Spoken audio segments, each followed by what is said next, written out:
Hi all, ಹೇಗಿದ್ದೀರಾ ಎಲ್ಲರೂ? Welcome and welcome back again to my channel.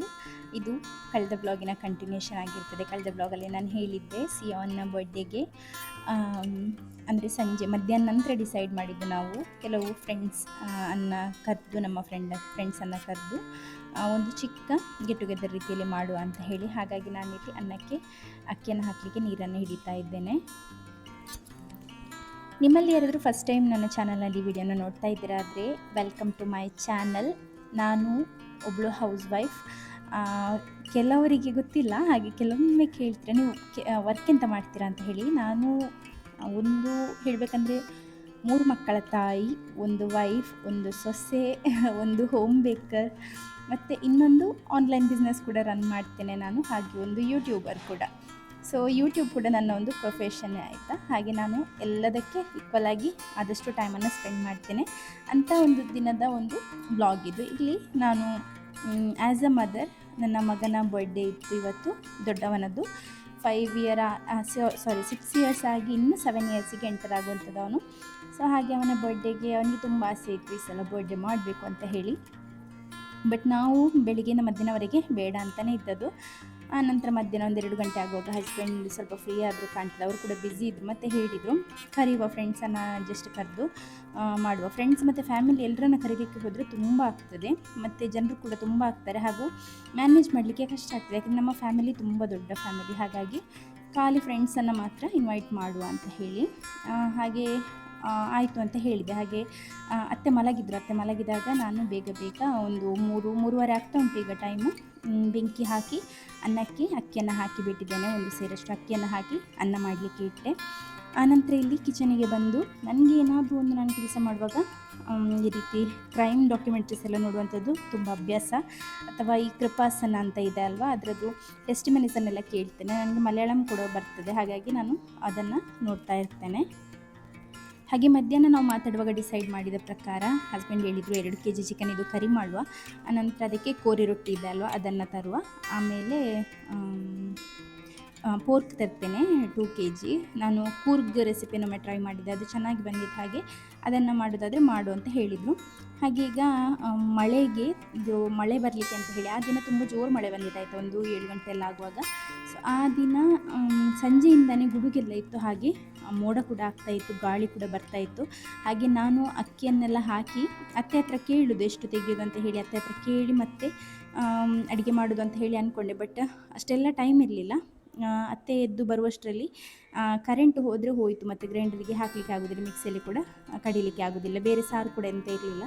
ಹಾಗಾಗಿ ನಾನು ಫಟಾಫಟ್ ಅಂತ ಹೇಳಿ ಚಿಕನಿಗೆ ಗ್ರೇವಿಗೆ ಅಂತ ಹೇಳಿರುವಂತಹ ಮಸಾಲವನ್ನು ರೆಡಿ ಮಾಡ್ಕೊಳ್ತಾ ಇದ್ದೇನೆ. ಇಲ್ಲಿ ನಾನು ಅಗಾರೋದ ಗ್ರ್ಯಾಂಡ್ ಎಗ್ ಬಾಯ್ಲರ್ ಮತ್ತು ಪೋಚರನ್ನು ಯೂಸ್ ಮಾಡಿ ಇವತ್ತು ಎಗ್ಸನ್ನು ಬಾಯ್ಲ್ ಮಾಡಲಿಕ್ಕಿದ್ದೇನೆ.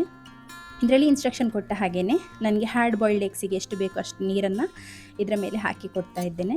ಆನಂತರ ನಮಗೆ ಇನ್ನೊಂದು ಈ ಒಂದು ಮೇಲೆ ಇಡುವಂಥ ಟ್ರೇ ಇದೆ ಅಲ್ವಾ, ಸ್ಟೀಮ್ ಮಾಡಲಿಕ್ಕೆ, ಆ ಟ್ರೇಯನ್ನು ಇಟ್ಕೊಂಡು ಎಗ್ಗನ್ನು ಈ ರೀತಿ ಜಸ್ಟ್ ಒಂದು ಹೋಲನ್ನು ಪೋಕ್ ಮಾಡಿ ಕೊಡುವಂಥದ್ದಷ್ಟೇ.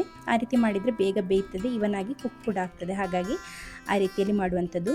ಮುಚ್ಚಿ ಇಟ್ಟು ಬಟನ್ ಆನ್ ಮಾಡಿ ಹೋದರೆ ಆಯಿತು. ನೀರು ಕಡಿಮೆ ಆದಾಗ, ಅಂದರೆ ನೀರು ಖಾಲಿ ಆದಾಗ ತನ್ನಷ್ಟಕ್ಕೆ ಆಫ್ ಆಗ್ತದೆ. ಹಾಗೂ ಒಳ್ಳೆ ನಮಗೆ ಬೇಕಾದ ಹಾಗೆಯೇ ಹಾರ್ಡ್ ಬಾಯ್ಲ್ಡ್ ಎಗ್ಸ್ ಕೂಡ ಸಿಗ್ತದೆ ಆಯಿತಾ. ತುಂಬ ಒಳ್ಳೆಯದಿದೆ ಪ್ರಾಡಕ್ಟ್ಸ್. ನೀವು ಹಾಸ್ಟೆಲಲ್ಲಿ ಎಲ್ಲ ಇರ್ತಿರಾದರೆ ತುಂಬ ಒಳ್ಳೆಯದು. ನಿಮಗೆ ಪ್ರಾಡಕ್ಟ್ ಬೇಕಾದರೆ ಲಿಂಕ್ ಡಿಸ್ಕ್ರಿಪ್ಷನ್ ಬಾಕ್ಸ್ನಲ್ಲಿ ಕೊಟ್ಟಿರ್ತೇನೆ, ಅಲ್ಲಿಂದ ಪರ್ಚೇಸ್ ಮಾಡ್ಬೋದು ಆಯಿತಾ. ನಾವು ಚಿಕನ್ನಿಗೆ ಬೇಸಾಗಿ ಈರುಳ್ಳಿಯ ಮಸಾಲವನ್ನು ಯೂಸ್ ಮಾಡುವಂಥದ್ದು. ಒಂದೊಂದು ಊರಲ್ಲಿ ಒಂದೊಂದು ರೀತಿ. ಕೆಲವರು ತೆಂಗಿನಕಾಯಿಯನ್ನು ಯೂಸ್ ಮಾಡ್ತಾರೆ. ನಾವು ಜಾಸ್ತಿ ಕರಿಬೇಕಾದ್ರೆ ಮಾತ್ರ ತೆಂಗಿನಕಾಯಿಯನ್ನೇ ಯೂಸ್ ಮಾಡ್ತೇವೆ. ಕೆಲವರು ತೆಂಗಿನ ಹಾಲನ್ನು ಹಾಕಿ ಮಾಡ್ತಾರೆ. ನನಗೆ ಪರ್ಸ್ನಲಿ ಅದು ತುಂಬ ಇಷ್ಟ, ತೆಂಗಿನಕಾಯಿ ಹಾಕಿದ್ದು ಅಥವಾ ತೆಂಗಿನ ಹಾಲನ್ನು ಹಾಕಿದಂಥದ್ದು. ಆದರೆ ನನ್ನ ಇಲ್ಲಿ ಅತ್ತೆ ಮನೆಯಲ್ಲಿ ಅವರಿಗೆಲ್ಲ ಇಷ್ಟ ಇಲ್ಲ, ಹಾಗೆ ಆ ರೀತಿದು ಮಾಡೋದಿಲ್ಲ. ಆದರೆ ನನ್ನ ಮಮ್ಮಿ ಮನೆಯಲ್ಲಿ ಹಾಗೆ ಮಾಡುವಂಥದ್ದು. ಹಾಗೆ ನನಗೆ ಅದು ತುಂಬ ಇಷ್ಟ. ತೆಂಗಿನ ಹಾಲನ್ನು ಹಾಕಿ ಎಲ್ಲ ಮಾಡ್ತಾರಲ್ವ, ತೆಂಗಿನ ಹಾಲು ಅಥವಾ ತೆಂಗಿನಕಾಯಿ ಸ್ವಲ್ಪ ಹಾಕಿದರೆ ಒಳ್ಳೆ ರುಚಿ ಬರ್ತದೆ. ಬಟ್ ಇಲ್ಲಿಯವರಿಗೆ ಈ ರೀತಿ ಈರುಳ್ಳಿ ಮಸಾಲ ಮಾತ್ರ ಇಷ್ಟ ಆಗುವಂಥದ್ದು. ಹಾಗೆ ನಾನು ಈರುಳ್ಳಿ ಮಸಾಲದನ್ನೇ ತೆಗಿತಾ ಇದ್ದೇನೆ. ಇಲ್ಲಿ ಬೇಗ ಕರೆಂಟ್ ಹೋದರೆ ಅಂತ ಹೇಳಿ ನಾನು ಒಟ್ಟೊಟ್ಟಿಗೆ ಕೆಲಸವನ್ನು ಮಾಡ್ಕೊಳ್ತಾ ಇದ್ದೇನೆ. ಹಾಗೆ ಗುಡುಗು ಕೂಡ ಬರ್ತಾ ಇದ್ದದ್ರಿಂದ ನನಗೇನು ಗ್ಯಾರಂಟಿ ಇರಲಿಲ್ಲ ಇವತ್ತು ಈ ಖಾರ ಕಡ್ದು ನನಗೆ ಸಿಗ್ತದೆ, ಸಾರು ಮಾಡ್ತೇನೆ ಅಂತ ಹೇಳಿ. ಆದರೂ ಎಲ್ಲೋ ಒಂದು ಮೂಲೆಯಲ್ಲಿ ಕಾನ್ಫಿಡೆನ್ಸ್ ಆಗ್ತದೆ, ಬೇಗ ಬೇಗ ಜಟ್ಪಟ್ ಅಂತ ಹೇಳಿ ಮಾಡಿದರೆ ಅಂತ ಹೇಳಿ. ಹಾಗೆ ಸ್ವಲ್ಪ ಮೆಣಸು ಇದೆಲ್ಲ ಒಟ್ಟಿಗೆ ಹಾಕಿದ್ದೇನೆ, ಇಲ್ಲದ್ರೆ ನಾನು ಡ್ರೈ ಆಗಿ ಸ್ವಲ್ಪವನ್ನು ಫಸ್ಟಿಗೆ ಫ್ರೈ ಮಾಡ್ಕೊಳ್ಳುವಂಥದ್ದು, ಮತ್ತು ವೆಟ್ಟಾಗಿರುವಂಥ ಈರುಳ್ಳಿ ಟೊಮೆಟೊ ಇದನ್ನೆಲ್ಲ ಮತ್ತೆ ರೆಡಿ ಮಾಡುವಂಥದ್ದು. ಹಾಗೆ ನಾನೊಂದು ಸ್ನ್ಯಾಪನ್ನು ಹಸ್ಬೆಂಡಿಗೆ ಕಳಿಸಿದೆ, ನಾನಿಲ್ಲಿ 2 kg ಮಸಾಲ ತೆಗೆದಿದ್ದೇನೆ ಅಂತ ಹೇಳಿ. ಯಾಕೆಂದರೆ ನಾವು ಜಸ್ಟ್ ಮಾತಾಡಿದಷ್ಟೇ 2 kg ಚಿಕನ್ ಕರಿ ಮಾಡುವ, ಪೋರ್ಕ್ ತರ್ತೇನೆ ಅದು, ಆನಂತರ ಕೋರಿ ರೊಟ್ಟಿ ಮತ್ತು ಸ್ವಲ್ಪ ಸ್ಯಾಲಡ್, ಜ್ಯೂಸ್, ಮೊಯ್ಟೊ ಅಂಥದ್ದೆಲ್ಲ ಮಾಡುವ ಅಂತ ಹೇಳಿ ಪ್ಲ್ಯಾನ್ ಮಾಡಿದ್ದು. ಹಾಗಾಗಿ ಅವರು ಕೂಡ ಬೆಳ್ತಂಗಡಿಗೆ ಹೋಗಿದ್ದರು, ಸಿಯೋನನ್ನು ಕೂಡ ಕರ್ಕೊಂಡು ಹೋಗಿದ್ದರು.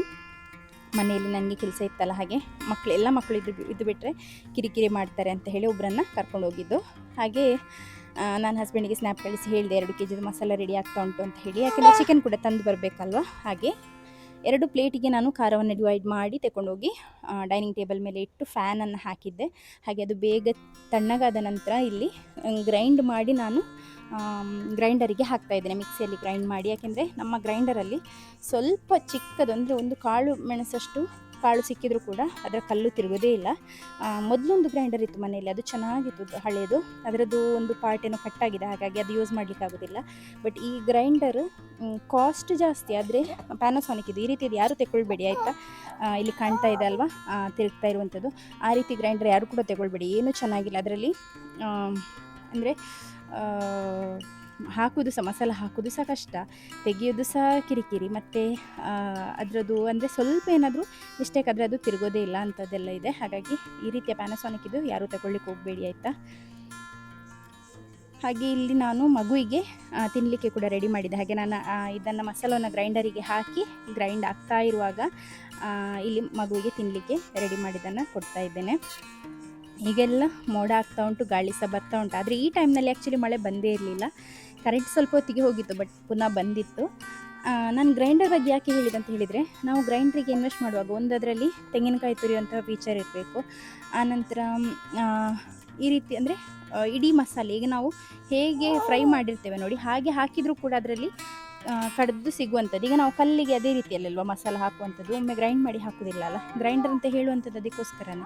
ಆದರೆ ಈ ಗ್ರೈಂಡರ್ ಇದು ಒಂದು ವಿಚಿತ್ರ ಫೀಚರ್ ಅಂತ ಹೇಳಿದರೆ, ಇಡೀ ಮಸಾಲೆ ಹಾಕಿದರೆ ಇಡೀ ದಿನ ನಾವು ಕೈ ಹಾಕಿ ಕಲ್ಲನ್ನು ನಾವೇ ತಿರುಗಿಸ್ಬೇಕಷ್ಟೇ, ಆಚೆದು ತಿರುಗೋದಿಲ್ಲ ಈಚೆದು ತಿರುಗೋದಿಲ್ಲ. ಗ್ರೈಂಡ್ ಮಾಡಿ ಒಮ್ಮೆ ಮಿಕ್ಸಿಯಲ್ಲಿ ಆನಂತರ ಹಾಕಬೇಕಷ್ಟೇ. ನೋಡಲಿಕ್ಕೆ ಒಂದು ಅಂದರೆ ಕಾಂಪ್ಯಾಕ್ಟ್ ಆಗಿರುವಂಥ ಡಿಸೈನ್, ಚಿಕ್ಕದು ಸ್ಟೈಲಿಶ್ ಆಗಿರುವಂಥ ಗ್ರೈಂಡರ್ ಅಂತ. ಇದಕ್ಕೆ ರೇಟಿಂಗ್ ಕೊಡೋದಾದರೆ 10ರಲ್ಲಿ ನಾನು 2 ಸಹ ಕೊಡೋದಿಲ್ಲ ಆಯಿತಾ. ಅಂದರೆ ಅಷ್ಟೊಂದು ಒಳ್ಳೆಯದಿಲ್ಲ ಇದು ಗ್ರೈಂಡರ್, ಸ್ವಲ್ಪ ಕೂಡ ಚೆನ್ನಾಗಿಲ್ಲ. ಒಂದು 6 ಗಂಟೆ ಎಲ್ಲ ಆಗುವಾಗ ಹಸ್ಬೆಂಡ್ ಚಿಕನ್ ಮತ್ತು ಪೋರ್ಕ್ ಎಲ್ಲ ತಗೊಂಡು ಬಂದರು. ಹಾಗೆ ಇಲ್ಲಿ ಅವರು ವಾಶ್ ಮಾಡ್ತಾ ಇದ್ದಾರೆ ಪೋರ್ಕನ್ನು, ನಾನು ಬೇಗ ಬೇಗ ಕಟ್ ಮಾಡ್ತಾ ಇದ್ದೇನೆ. ಇದು ನಾನು ಸೇಲ್ ಮಾಡ್ತೇನೆ ಅಲ್ವಾ ಚೂರಿ, ಅದರಲ್ಲಿ ಕಟ್ ಮಾಡ್ತಾ ಇರುವಂಥದ್ದು. ನನಗೆ ಅದರಲ್ಲಿ ಬೇಗ ಆಗ್ತದೆ. ಅದರಲ್ಲಿ ದೊಡ್ಡ ಚೂರಿ ಉಂಟಲ್ಲ, ನಾನು ಸೆಟ್ ಆಫ್ 3 ಇದು ಸೇಲ್ ಮಾಡೋದಲ್ಲ, ಒಂದು ಚಿಕ್ಕದು, ಇನ್ನೊಂದು ಮೀಡಿಯಮ್ ಸೈಜದು, ಇನ್ನೊಂದು ದೊಡ್ಡದು. ಆ ದೊಡ್ಡದು ತುಂಬ ಶಾರ್ಪ್ ಇದೆ, ಹಾಗಾಗಿ ಪೋರ್ಕ್ ಎಲ್ಲ ಕಟ್ ಮಾಡಲಿಕ್ಕೆ ಬೆಸ್ಟ್ ಆಯಿತು. ನಿಮಗೆ ಯಾರಿಗಾದರೂ ಬೇಕಾದರೆ ನಾನು ಡಿಸ್ಕ್ರಿಪ್ಷನಲ್ಲಿ ಕೊಟ್ಟಿರ್ತೇನೆ, ಇಲ್ಲಿ ಸ್ಕ್ರೀನ್ ಮೇಲೆ ಕೂಡ ಕೊಟ್ಟಿರ್ತೇನೆ ವಾಟ್ಸಪ್ ನಂಬರ್. ಆ ನಂಬರಿಗೆ ಕಾಂಟ್ಯಾಕ್ಟ್ ಮಾಡಿದರೆ ಆಯಿತು, ನಾನು ನಿಮಗೆ ಕಳಿಸಿಕೊಡ್ತೇನೆ. 300 ರುಪೀಸಿಗೆ ಸೆಟ್ ಆಫ್ 3 ಸಿಗುವಂಥದ್ದು, ತುಂಬ ಚೆನ್ನಾಗಿದೆ. ಎಲ್ಲರೂ ತಗೊಂಡವರೆಲ್ಲ ಹೇಳ್ತಾ ಇದ್ದಾರೆ ಶಾರ್ಪ್ ಇದೆ, ತುಂಬ ಚೆನ್ನಾಗಿದೆ, ಡ್ಯೂರೇಬಲ್ ಇದೆ ಅಂತ ಹೇಳಿ. ಹಾಗೆ ನನ್ನ ಹತ್ರ ಆ ಚೂರಿ ಇರೋದ್ರಿಂದ ಬೇಗ ಬೇಗ ಕಟ್ ಮಾಡ್ಕೊಳ್ತಾ ಇದ್ದೇನೆ, ಈಸಿ ಆಗ್ತದೆ ಅಂತ ಹೇಳಿ. ಹಾಗೆ ಅವರು ವಾಶ್ ಮಾಡಿದ ಕೂಡಲೇ ನಂದು ಆಲ್ಮೋಸ್ಟ್ ಕಟ್ ಆಗಿತ್ತು. 2 kg ಮಾಡಲಿಕ್ಕಿದ್ದಂಥದ್ದು, ಕೂರ್ಗ್ ಮಸಾಲ ಹಾಕಿ ಮಾಡುವ ಅಂತ ಹೇಳಿ. ಅದರದ್ದು ರೆಸಿಪಿ ಬೇಕಾದರೆ ನಾನು ಯಾವಾಗಲಾದರೂ ಹಾಕ್ತೇನೆ ಆಯಿತಾ. ನಾನೊಂದು ಇನ್ಸ್ಟಾಗ್ರಾಮಲ್ಲಿ ನೋಡಿದಂತಹ ರೆಸಿಪಿ, ಇದು ನನ್ನ ರೆಸಿಪಿ ಅಲ್ಲ, ಇನ್ಸ್ಟಾಗ್ರಾಮ್ ಇದು. ಹಾಗೆ ಅಲ್ಲಿಂದ ನೋಡಿ ಮಾಡ್ತಾ ಇರುವಂಥ ಕೆಲವೊಂದು ಚೇಂಜಸನ್ನು ನಾನೇ ಮಾಡಿದ್ದೇನೆ. ಯಾಕೆಂದರೆ ನಮ್ಮ ಹತ್ರ ಕಾಚ್ಪುಳಿ ಎಲ್ಲ ನಮ್ಮ ಹತ್ರ ಇರೋದಿಲ್ಲ ಅಲ್ಲ, ಹಾಗೆ ನಾನು ಸೋಯಾ ಸಾಸ್ ವಿತ್ ವಿನಿಗರನ್ನು ಆ್ಯಡ್ ಮಾಡಿ ಕಾಚ್ಪುಳಿ ರೀತಿಯಲ್ಲಿ ಮಾಡ್ಕೊಂಡಿದ್ದೇನೆ, ಜಸ್ಟ್ ಒಂದು ಫ್ಲೇವರಿಗೆ ಅಂತ ಹೇಳಿ. ಸೊ ಈ ರೆಸಿಪಿನ ನಾವು ಕುಕ್ಕರಲ್ಲಿ ಮಾಡುವಂಥದ್ದು, ಇಲ್ಲಾದರೆ ನಾವು ಇದು ಮಣ್ಣಿನ ಪಾತ್ರೆ ಉಂಟಲ್ಲ ಅದರಲ್ಲಿ ಕುಕ್ ಮಾಡುವಂಥದ್ದು ಹೆಚ್ಚಾಗಿ. ಇದಕ್ಕೆ ಕುಕ್ಕರ್ ಬೇಕು, ಹಾಗೆ ನಾನು ಕುಕ್ಕರಲ್ಲಿ ಮಾಡ್ಕೊಳ್ತಾ ಇದ್ದೇನೆ ಇವತ್ತಿದ್ದು ರೆಸಿಪಿಯನ್ನು. ಇಲ್ಲಿ ನಾನು ಫಟಾಫಟ್ ಅಂತ ಹೇಳಿ 2 kgಯಲ್ಲಿ ಮುಕ್ಕಾಲಷ್ಟನ್ನು ಕಟ್ ಮಾಡಿದ್ದೇನೆ, ಇನ್ನೊಂದು 2 ಪೀಸಸ್ ಮಾತ್ರ ಕಟ್ ಮಾಡಲಿಕ್ಕಿತ್ತು. ಹಾಗೆ ನಾನು ಹಸ್ಬೆಂಡಿಗೆ ಹೇಳಿದೆ ಚಿಕನ್ ಕೂಡ ವಾಶ್ ಮಾಡಿಯೇ ಕೊಡಿ. ಚಿಕನಿಗೆ ನಾನು ಇನ್ನು ಒಗ್ಗರಣೆಗೆ ಈರುಳ್ಳಿಯನ್ನೆಲ್ಲ ಕಟ್ ಮಾಡಿ ಇಟ್ಕೊಂಡಿದ್ದೆ, ಇನ್ನೇನಿಲ್ಲ, ಸ್ವಲ್ಪ ಕರಿಬೇವಿನ ಸೊಪ್ಪು ಮತ್ತು ಈರುಳ್ಳಿಯನ್ನೆಲ್ಲ ಹಾಕಿ ಒಗ್ಗರಣೆ ಮಾಡೋದು ಮಾತ್ರ ಬಾಕಿ ಇದ್ದಂಥದ್ದು. ಮಸಾಲ ಕೂಡ ರೆಡಿಯಾಗಿತ್ತು. ಹಾಗೆ ದೇವರು ಅವತ್ತು ಕರೆಂಟ್ ಮತ್ತೆ ತೆಗೆಯದೆ ನನಗೆ ಖಾರ ಒಂದು ಕಡ್ದು ಸಿಕ್ತು, ಇಲ್ಲದೆ ಬಂದವರಿಗೆ ಬಡಿಸೋದೇನಲ್ವ. ನಮ್ಮ ರೆಸಿಪಿ ಮೆನುವಲ್ಲಿ ಹಾಗೆ ಇದ್ದಂಥದ್ದು ಚಿಕನ್ ಕರಿ ವಿದ್ದು ಕೋರಿ ರೊಟ್ಟಿ ಅಂತ ಹೇಳಿ. ಕೋರಿ ರೊಟ್ಟಿ ಕೆಲವರಿಗೆ ಗೊತ್ತಿರಲಿಕ್ಕಿಲ್ಲ, ಮಂಗಳೂರಿನ ಸ್ಪೆಷಲ್ ಒಂದು ಅಕ್ಕಿ ರೊಟ್ಟಿ ಆಯಿತಾ, ಗಟ್ಟಿ ಇರ್ತದೆ, ಎಲ್ರಿಗೂ ಇಷ್ಟ ಆಗುವಂಥದ್ದು ಅದು. ಹಾಗೆ ಅದಕ್ಕೆ ಇದು ಚಿಕನ್ ಕರಿಯೇ ಬೆಸ್ಟ್ ಕಾಂಬಿನೇಷನ್. ಹಾಗೆ ಸಂಜೆ ಆಗ್ತಾ ಉಂಟು, ಮತ್ತು ಇವಾಗ ತುಂಬ ಸೆಕೆ ಇರೋದ್ರಿಂದ ನಾನಂತೂ ಚಂಡಿಯಾಗಿದೆ. ಆಗಾಗ ಮುಖ ತೊಳೆದ್ರೂ ಕೂಡ ತುಂಬ ಸೆಕೆ ಇತ್ತು. ಮಸಾಲೆ ಎಲ್ಲ ರೆಡಿ ಆಗಿತ್ತು. ಹಾಗೆ ನಾನು ಒಗ್ಗರಣೆಯಲ್ಲಿ ಚಿಕನನ್ನೆಲ್ಲ ಬೇಯಿಸಿ ಮಸಾಲವನ್ನು ಕೂಡ ಹಾಕ್ಕೊಳ್ತಾ ಇದ್ದೇನೆ.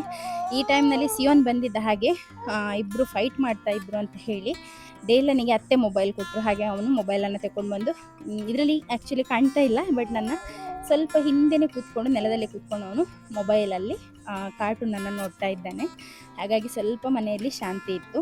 ಮತ್ತು ಮಗುವನ್ನು ನಾನು ಹಸ್ಬೆಂಡ್ ಹತ್ರ ಕೊಟ್ಟಿದ್ದೆ. ಹಸ್ಬೆಂಡ್ ಅಲ್ಲಿ ಸೋಫಾ ಮೇಲೆ ಕೂತ್ಕೊಂಡು ಮಗುವನ್ನು ನೋಡ್ತಾ ಇದ್ರು.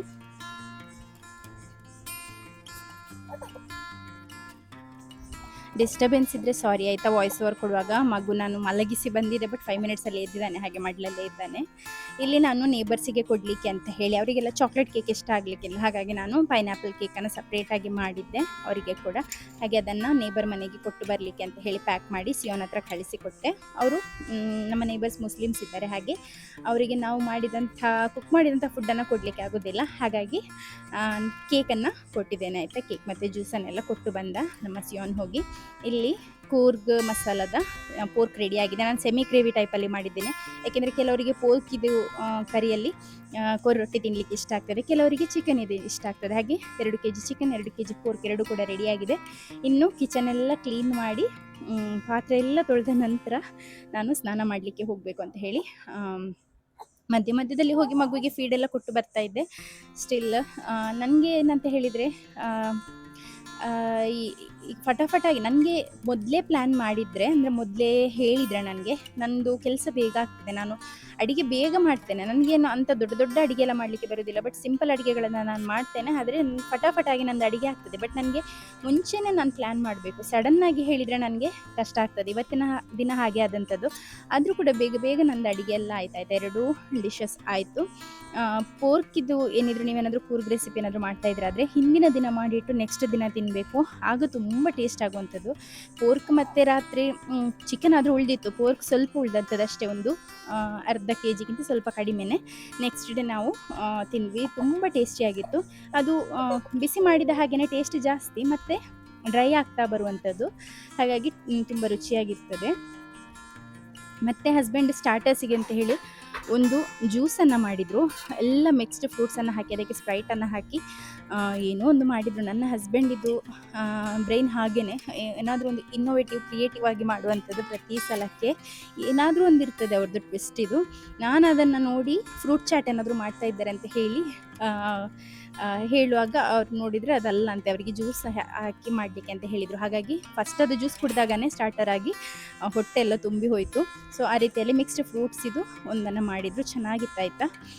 ಹಾಗೆ ಅವ್ರ ಹತ್ರ ತುಂಬ ಐಡಿಯಾಸ್ ಇದೆ ಅದೇ ರೀತಿದು ಇನ್ನೋವೇಟಿವ್ ಐಡಿಯಾಸ್. ಕೆಲವೊಂದಂತೂ ನಮಗೆ ಗೆಸ್ ಮಾಡಲಿಕ್ಕೇ ಆಗೋದಿಲ್ಲ ಯಾವ ರೀತಿ ಮಾಡ್ತಾರೆ ಅಂತ ಹೇಳಿ.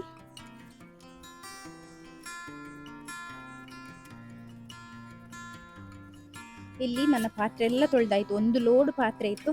ಎಲ್ಲದನ್ನು ವಾಶ್ ಮಾಡಿ ಎಲ್ಲ ಕ್ಲೀನ್ ಆಗುವಾಗ ಹಸ್ಬೆಂಡ್ ಮತ್ತು ಹಸ್ಬೆಂಡಿದ್ದು ಫ್ರೆಂಡ್ ಬಂದಿದ್ದಾರೆ. ಅವರಿಬ್ಬರು ಬಂದು, ಅವರಂದರೆ ನಮ್ಮ ಡೇಲನಿಗೆ ತುಂಬ ಇಷ್ಟ ಆಯಿತಾ. ಅವ್ರು ಮುಂಚೆ ನಮ್ಮ ಫ್ಯಾಕ್ಟ್ರಿಗೆ ಬರ್ತಾಯಿದ್ರು ಡೈಲಿ, ಆಗ ನಮ್ಮ ಆರ್ಡರ್ಸ್ ಎಲ್ಲದನ್ನು ಅವರೇ ಹ್ಯಾಂಡಲ್ ಮಾಡ್ತಾಯಿದ್ರು.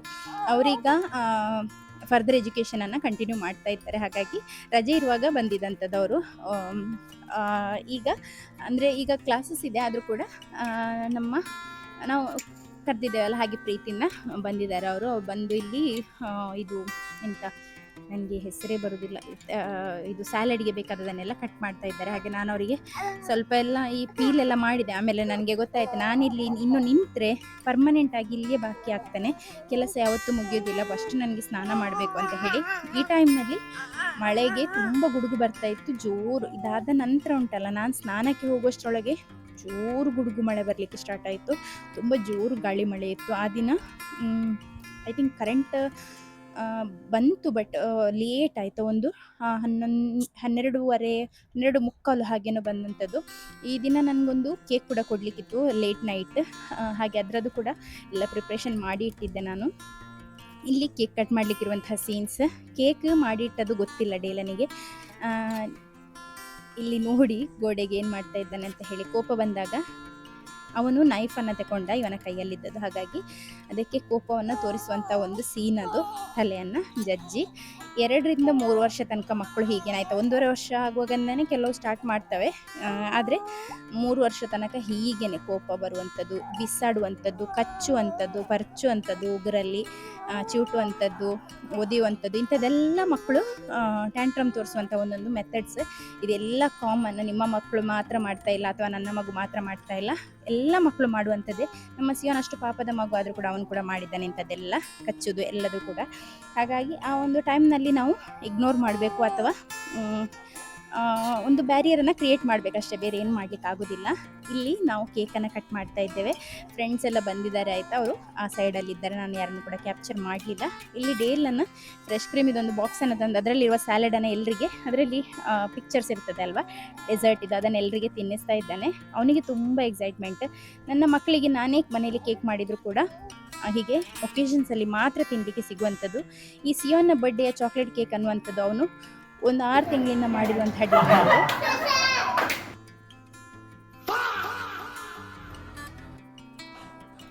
ಕೇಕ್ ಕಟ್ ಮಾಡಿದ ನಂತರ ಸಿಯೋನ್ ಏನು ಮಾಡಿದ ನೋಡಿ. ಅತ್ತೆ ರಿಯಾಕ್ಷನ್ ನೋಡಲಿಕ್ಕೆ ಚೆನ್ನಾಗಿತ್ತು. ಹಾಗೆ ನಾನು ಪುನಃ ಒಮ್ಮೆ ಪ್ಲೇ ಮಾಡಿದ್ದು. ನಾವೆಲ್ಲ ಕೇಕ್ ಎಲ್ಲ ಕಟ್ ಮಾಡಿ ಅದ ಕೂಡಲೇ ಫಸ್ಟ್ ತೆಗೆದು ತಿಂದಂಥದ್ದು ಅವನೇ. ಅವನು ಅಂದರೆ ಹಿಂದಿನ ದಿನವೇ ನಾನು ಕೇಕ್ ಮಾಡಿ ಇಟ್ಟಿದ್ದಲ್ಲ, ಹಾಗಾಗಿ ನಿನ್ನೆಯಿಂದ ಕೇಳ್ತಿದ್ದ ಕಟ್ ಮಾಡುವ, ಇಲ್ಲಾಂದರೆ ಒಂದು ಸಣ್ಣ ಪೀಸ್ ಕೊಡಿ ಅದರಲ್ಲಿ ಅಂತ ಹೇಳಿ. ಚಾಕ್ಲೇಟ್ ಕೇಕ್ ಅಂತ ಹೇಳಿದರೆ ಚಾಕ್ಲೇಟ್ ಅನ್ನುವಾಗಲೇ ಮಕ್ಕಳಿಗೆ ಇಷ್ಟ. ಆದರೆ ನಾನು ಎಷ್ಟು 100 ಕೇಕ್ ಮಾಡಿದರೂ ಕೂಡ ನಾನು ಮಕ್ಕಳಿಗೆ ಒಕೇಶನಲ್ಲಿ ಮಾತ್ರ ಕೊಡುವಂಥದ್ದು. ಅಂದರೆ ಯಾವಾಗಲೂ ಕೊಡೋದಿಲ್ಲ, ಯಾಕೆಂದರೆ ಆರ್ಡರ್ ಕೇಕ್ ಅಂತ ಹೇಳಿದರೆ ಅದರಿಂದ ಒಂದು ಪೀಸ್ ತೆಗೆದು ನನ್ನ ಮಗುವಿಗೆ ಕೊಡಲಿಕ್ಕೆ ಆಗೋದಿಲ್ಲ, ಫುಲ್ ಇರಬೇಕು ಅಲ್ವಾ.